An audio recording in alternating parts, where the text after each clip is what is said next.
La vaccination chez les femmes enceintes est maintenant levée de tout tabou. Et comme l'a dit Olivia Grégoire, il existe 2 très bonnes raisons pour une femme enceinte de se vacciner.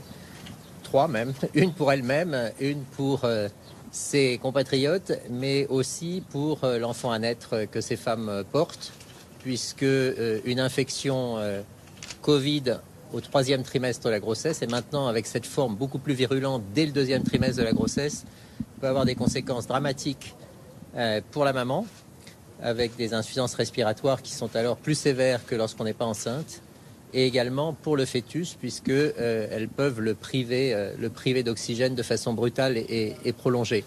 Et donc, avec cette forme plus virulente du variant Delta, il est d'autant plus impératif que les femmes enceintes soient vaccinées et accèdent enfin au statut de patient normal et pas moins bien soigné, comme c'est généralement le cas lorsqu'on est enceinte, puisque sous le nom de principe de précaution, on est souvent sous-traité ou maltraité. Il n'y a pas de risque non plus en cas de problème au moment du vaccin, qui entraînerait par exemple de l'adrénaline ou ce genre de choses. Ça non plus ne représente pas de problème. On sait maintenant sur un registre américain de plus de 30 000 femmes que les réactions vaccinales sont même moins importantes chez les femmes enceintes que chez les individus non enceintes. Je n'ai pas compris si la vaccination du premier trimestre par rapport au second est une préconisation, une recommandation, une nécessité. À quel moment il vaut mieux se faire vacciner quand on est enceinte?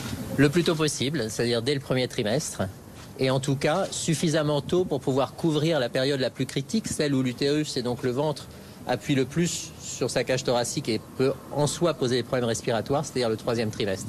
Donc il faut le faire le plus tôt possible pour être complètement immunisé et protégé au 3e trimestre. Vous sentez une réticence de la part de vos patients à la vaccination, justement? Malheureusement, il y a moins de réticence chez nos patientes, enfin heureusement pour elles et malheureusement pour notre profession qu'il n'y en a dans la profession. Et aujourd'hui, c'est non seulement irresponsable, mais coupable de ne pas encourager la vaccination chez les femmes enceintes quand on est un soignant en général et un obstétricien en particulier.